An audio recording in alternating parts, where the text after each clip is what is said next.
Welcome back to Movie Speaks. Today I will show you a sci-fi, drama, mystery film from 2019, titled I Am Mother. Spoilers ahead. Watch out and take care. In a repopulation facility, one day after the event that caused humanity's extinction, there are 63,000 embryos and no human occupants yet. The mother robot, whose main mission is to raise the new human population, is getting ready to raise the first human being after the event.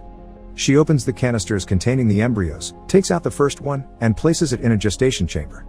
The embryo will gestate into a baby in just 24 hours within the artificial womb. Mother waits patiently, as bombs are heard outside of the facility. Once the fetus has developed into a baby, mother can begin raising the child into a human. The next sequence of the film shows the full developmental stage of the child. Baby is seen taking its first steps, laughing and crying, running around and playing, all under the watchful eye of mother. Baby turns little girl in no time and can be seen making origami animals with mother, dancing ballet, and putting stickers on the robot. One day, the child asks mother why there aren't any more children there, and mother takes her to the embryo room to show her the rest of her siblings. 13,867 days after the event, the repopulation facility now has one occupant. Daughter is already a teenager. She wakes and watches some videos on her tablet while having breakfast. Mother comes in and her hand starts to glitch, so daughter insists to take a look at it. Daughter fixes mother's glitching hand without a problem. Later, daughter gets a little carried away in her ballet practice and is late for her ethics class with mother. The robot asks her to solve a difficult hypothetical situation, but the girl is distracted by her thoughts. When she eventually has a discussion with mother on the subject, it becomes apparent that mother's main focus in her education is the concept of humanity and survival. Mother is worried about the way she answers this particular question because daughter has an important exam coming up soon that would reveal the efficacy of her upbringing. That night, daughter has some difficulty sleeping, so she watches some videos until there is a power outage in the facility. She goes looking for mother, but soon realizes that she's out of power too. Then, daughter finds a broken power line and hears a mouse running around. She sets a trap and manages to fix the problem with the power. While she waits for the power to fully come back, daughter catches the mouse. As soon as the power comes on, so does mother. She finds daughter and the girl shows her the mouse. The little critter worries mother because it might mean that there is a breach in the airlock of the facility. That would mean the contagion from the air outside might leak inside, and the mouse might be a carrier too. Despite daughter's protest, mother incinerates the mouse, explaining how dangerous contamination of the facility might be, not just to her, but the embryos as well. Mother also decontaminates the airlock and quarantines the area. A few days later, they celebrate daughter's birthday and mother gives her a gift. During daughter's birthday dinner, she asks mother if there is a possibility that she is wrong about the habitability of the planet. The robot simply reminds her that she hasn't been wrong about anything so far. The same night, daughter hears something coming from the direction of the airlock. She goes to check, and when she doesn't see anything through the first hatch, daughter puts on a protective suit. She hears something outside again and, despite her better judgment, takes off the mask and opens the first hatch. Daughter gets close to the other hatch when she hears a woman screaming for help, saying she's been shot. Daughter quickly gets another suit, places it in the airlock, and when she's safely out, she opens it. Suddenly, an alarm goes off, waking mother as well. The woman enters the airlock and daughter tells her to put on the suit, then the woman begs her not to tell mother. Daughter agrees, and when the robot arrives she says that she opened the hatch for just a second. Mother scolds her and, as a form of punishment, decides to give her the important exam at that instant. In the next shot, both are at the classroom and mother is giving daughter the exam, with an hour to complete it, while she tends to other things. As soon as mother leaves, daughter goes back to the airlock, finding the woman unconscious. She shuffles through her bag, finds a gun which she tucks away, and wakes her up. Daughter tells her that she'll give her all the medicine she needs, but that they can't stay there. The woman sees the water and goes to take off her mask, telling daughter that she's been lied to about the contagion. Daughter manages to hide her away in another part of the facility, before mother returns to the airlock, and leaves the woman there to get the medicine. While she puts everything that she needs from the infirmary together, mother finds the mask near the airlock. Daughter breaks one of the medicine bottles and cuts herself on it when she hears mother passing by. The woman takes out the rest of the suit and sees mother burning the mask in the incinerator, freaking out and searching for her gun. When daughter comes back, the woman sneaks up on her and asks for her gun, telling her about the droid she saw. Daughter says that it's mother, but the woman tells her that droids like her mother were the ones to hurt her. Meanwhile, mother notices that daughter isn't taking her exam and comes looking for her. The woman hears her coming, grabs the gun, and when daughter screams for the robot, she grabs her too. Mother sprints toward them, and as soon as she enters the room, the woman shoots her. Before she can do any serious damage, however, mother gets to her and incapacitates her instantly. Daughter begs her not to kill the woman and tells her that she needs their help because she's hurt. Mother doesn't have a problem helping the woman, but she does have a problem with daughter lying to her. They take her to the infirmary, but mother makes daughter wait outside. Because daughter can't hear anything from the infirmary, mother is free to interrogate the woman freely while she treats her. The woman refuses the penicillin for her wound, as mother keeps conversing.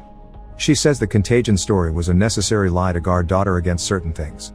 Mother tells the woman that her primary objective is to take care of humanity, but if she refuses treatment for her wound, mother can't do anything to make her take it.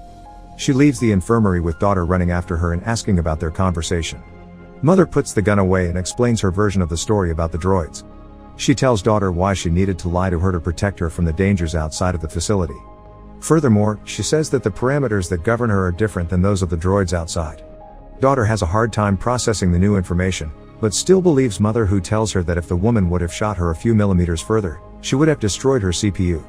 As mother tends to daughter's hand wound, she asks her if the woman mentioned any other survivors which they can help as well with her cooperation.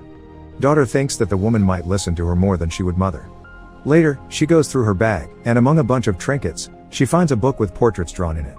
Daughter flips through the portrait book and finds one particularly interesting. She goes to the infirmary to talk to the woman and asks her about the people. The woman's suspicion of mother can be felt in her conversation with daughter too, thinking that it told her to go through her stuff and question her. She's not wrong, mother did manipulate the girl into doing that. Actually, daughter was just curious about the woman to be susceptible to that manipulation. Daughter stands her ground defending mother, when the woman tells her about all the horrible things that the droids have done. After the talk with the woman, daughter finds mother repairing herself. She apologizes to her for letting the woman in without thinking of the consequences. As always, mother is full of understanding and allows her to ask all the questions about the similarities between her and the other droids. Daughter's questions feel like jabs, but mother still dodges all of them and manages to learn a few things from daughter in return. Lastly, daughter tells mother that the woman is getting worse. They both go to see her and mother tells the woman that she waited too long to take the penicillin, so now she would need to get surgery, or otherwise, her infection will get worse. The woman refuses to let mother touch her and daughter volunteers to perform the surgery instead. Next, daughter can be seen checking the wound and telling mother where the bullet is lodged in the woman's body. She thinks that the best way to pull the bullet out would be to drill in it and take it out that way. However, the woman refuses anesthesia, which would make it insanely painful for her. She can barely even make it through daughter cleaning her wound. The woman turns her head as daughter goes in with the drill, subsequently, calmly performing the procedure and taking out the bullet. After that, she loses her nerve and vomits. Later, daughter waits for the woman to wake up because she passed out from the pain. When she does, daughter explains that her 4 is a saline solution and calms her a little. She gives the woman some food which she practically devours, and then thanks to the girl for what she did for her. They continue to talk and bond, as mother observes them from afar. The next day, daughter is still in the infirmary next to the woman. The woman is looking through the portraits and daughter sees it as an opportunity to tell her that they can house the survivors in the facility if she shares with them where they are. She trusts the girl, but not the droid, and tells her that whatever she shares about the people, daughter must keep a secret. When the girl agrees, the woman tells her about the camp in the mines where she spent most of her life. Then she tells her that she got to the facility escaping from the droids that killed her stepbrother. She shows daughter his and his wife's portraits in her book and tells her that his parents raised her as their own when she was orphaned. Daughter asks about the portrait of the boy she saw before and the woman tells her that he's about her age. The girl keeps insisting that they should bring the survivors there, but the woman gives her the alternative to join her and the others in the mines where it's safer. Mother interrupts their conversation and tells daughter that the woman needs to rest while she needs to do her exam. As the two of them leave the infirmary, mother tells her that the bullet fired in her chest matches the one daughter extracted from the woman's wound. Droids don't use the same type of gun, so mother implies that another human might have shot the woman, possibly with good reason. Daughter is worried by that information but still doesn't share the woman's secret. The important exam that daughter takes is constructed around psychological and ethical questions, checking her judgment and empathy levels alike. Meanwhile, mother goes through the woman's things and activates a locator that she will return in the bag. The two last aspects of the exam are the physical and medical. Once complete, mother tells daughter that her results are better than ever. As a reward, she lets her pick an embryo from the lot and finally have a sibling as she has always wanted. Mother commends her for being patient over the years and demonstrating great character. Daughter chooses a male embryo and puts it in the gestation chamber, which sets the timer for 24 hours until the baby is fully formed. Mother and daughter have a nice moment together. The woman makes a weapon when daughter comes to the infirmary to confront her. The woman instantly makes her doubt mother's story about the bullet, convincing her to check for herself. So, later that night, daughter takes mother's broken hand and uses it to open the cabinets where the bullets are kept. Making the side-by-side comparison, daughter notices that the bullets are of completely different size and that mother lied to her. While still in the storage room, she finds a drawer with no label on it. Inside, she finds documents labeled for embryo number 2. Daughter checks the embryo containers and realizes that she wasn't the first, but the third child that came out of that lot. The documents state that the subject was a failure, but the child in the photo looks like daughter when she was younger. Daughter also checks the incinerator for human remains and finds a human jaw bone between the ash. The document has the subject as aborted. All of this information breaks daughter's world apart and she goes to talk to the woman again, admitting that she was right about everything. The woman tells daughter that everything she feels is natural and human, unlike mother who feels nothing for her because she can't. That prompts daughter to ask how long it would take them to get to the mines, for she has made up her mind that she will go with her there. However, the girl wants to wait for her brother to gestate fully so she can take him as well. She's not afraid only about leaving him with mother, but the others as well. The woman tells her that they can leave and get help from the people of the mines, though daughter is adamant about taking her brother with her. They will wait for him, then come back for the others later. The next day, daughter packs the supplies for their journey when mother catches her doing it. She lies to her that she's taking the stuff to spend some time with her brother, so mother takes her to the kitchen to show her how to mix his formula. Daughter gets anxious standing next to mother, who comforts her by saying that she will make a great sister. Then, she exits the kitchen and locks daughter in because she knows what she's planning. Mother goes to the infirmary to confront the woman while daughter tries to get herself out of the kitchen. The girl quickly figures out to use a type of gas to freeze the glass and then break it.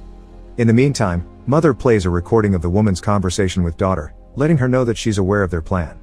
Mother doesn't want daughter to have a miserable life like the woman and won't let her go.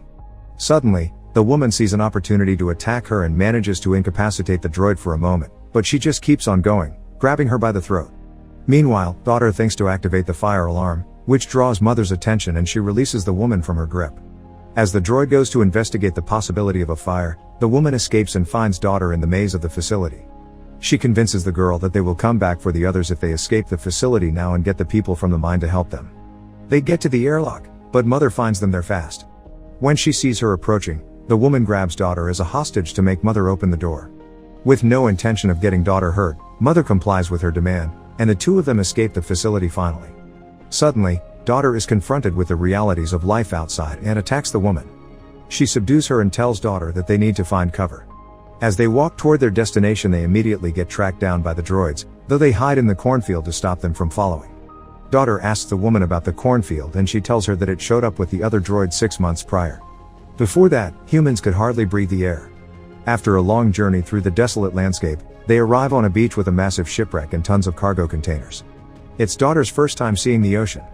She doesn't take long to understand that the woman actually lives in one of the containers with a dog.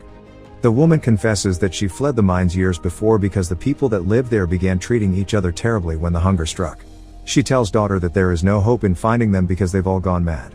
Daughter gets struck by the doom of the woman's life outside and feels terrible for leaving her brother behind. Even with the woman doing her best to convince her to stay, daughter eventually leaves her behind and goes back to the facility by herself. When she arrives before the facility, the droids guarding it aim their weapons directly in her heart. However, when daughter demands to speak to mother, they let her pass without a problem. The door opens for her to enter and she immediately disables it, to stop the droids from coming inside. Daughter grabs an axe and starts looking for mother, when she hears her brother crying and mother telling her that she's glad for having her safe at home. When the girl peeks at mother and the child, she decides that she wants to see him up close. Mother tells her to come closer but leave the axe behind. As mother explains her purpose and the purpose of the facility, daughter keeps dropping her guard. The droid tells her that her objective was to make a better human, superior to the ones that destroyed the planet as well as themselves. Even though she was the one to ultimately create the extinction event, mother did it all to elevate her human creators to a higher level.